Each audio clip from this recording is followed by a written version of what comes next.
Big news this week, folks. Kids are being dickheads. Yeah. Who knew?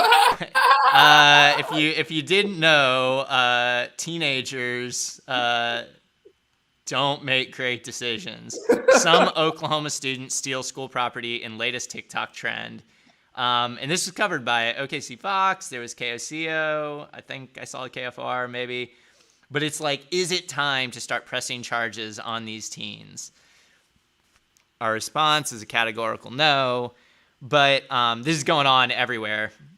And it's really funny to go into like threads of people talking about this, because then, you know, the boomers or the late millennials, as some of us are, get on there and be like, well, back in my day, you know, like kids have been literally doing this shit forever. Like there is no time period in the history of American schooling the kids have not been defacing, damaging, otherwise doing bad stuff in middle school and high school bathrooms. I'm sorry to have to be the first one to tell you this, but here we are. Sake, look under a desk. You'll see all kinds of dick drawings. Like, what's the first thing they say on the off chance that you get a new textbook in the state of Oklahoma from a public school? Don't write these damn books. Like, what's the, It will be there forever, and your kid's kid will be reading this. But yeah, so I mean, it's just like, but and I think the news is just doing their like clickbait thing where it's like we gotta like hysterically, but it is really problematic in a state like ours, you know, coming from just like the Julius Jones thing, but also just in being a massive incarcerator of humans. It's like, no. The answer to stealing soap dispensers is not to press charges on these kids. And I got like a kind of middle of the road email from the high school that a kid is at. You know, it didn't quite go like, I thought you should have made light of it more. Like, been like, guys, we're gonna stop you. Just knock it off. But it did seem like the principal is taking it with the appropriate level of seriousness, which was, come on, guys. I'm old. But what the fuck happened to detention? Is detention? Yeah, is that still a thing? Is that like? But no. But this again gets us to how horrible we've constructed this society. The fix for a kid being a dickhead is jail. Like criminal record. Like, hey, fam.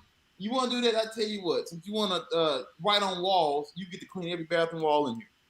Get a janitor break. You get to clean every bathroom wall in here. You see how much like that? That's like day one shit. Like I don't like, but to immediately go to jail.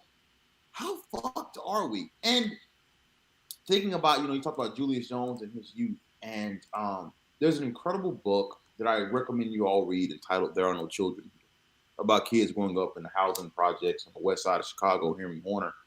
And the author asked the mom, what's it like raising kids in the housing projects, west side of Chicago, 80s, crack, guns, everything you could imagine. And she said, these kids have seen too much. They're normal children. There are no children here. And when I think about sending children to jail, well, they're not children at that point. You're not treating children like children, by definition, make stupid decisions. They're children. Their brains have not matured to the point where they can take stock of all it is that they're doing. In this state, with this legislation, with this governor, some people never get that ability. I think we can fairly say. But I'm often, thinking about whenever I hear like kids in jail, the first thing that comes to me is, well, what kids? Yeah. Right. So, as kids, and I don't know what I know all kids are dickheads.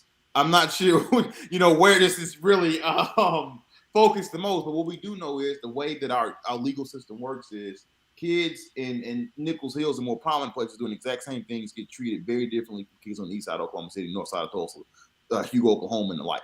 Right. Yeah. So I mean, they aren't busting kids at cocaine parties at Cassidy, or at Bishop McGinnis. Like they aren't like raiding the McMansions and being like, "Hey, everyone, drop your coke." Like that shit's still going on. And I think about the context of that. Like there was in the not too distant past, there was a presidential candidate who referred to children as super predators.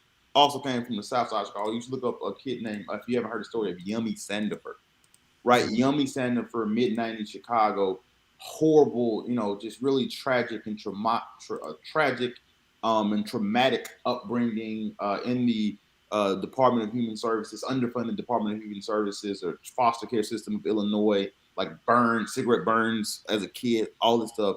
Ended up becoming like a little runner for the local gangs, shot some people.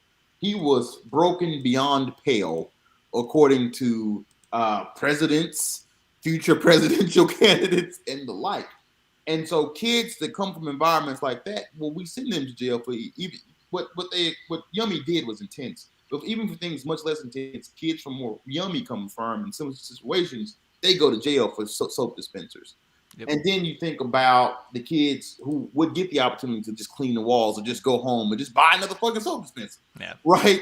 Those kids don't come from situations like Yummy Sandifer does. And it's just like how the pandemic illuminated how broken we are as society, just like so much still does. Like jail for children. And when you go to a juvenile courthouse and you look around, you quickly realize there are no children here because we're not treating them like children.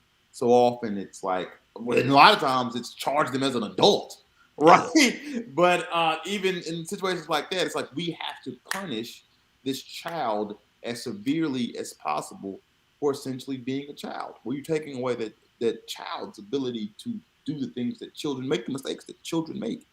And that's what we're doing by asking if we should send children to jail for soap dispensers. At that point, they're not children. We're not giving them the space to be children. And so often that space is dictated by how much money your parents make. 100%. Yeah. No, I mean, there's no rich kids who are going to jail or getting charges for a soap dispenser. Thanks for watching our video. Please give it a like and hit that subscribe button for more content.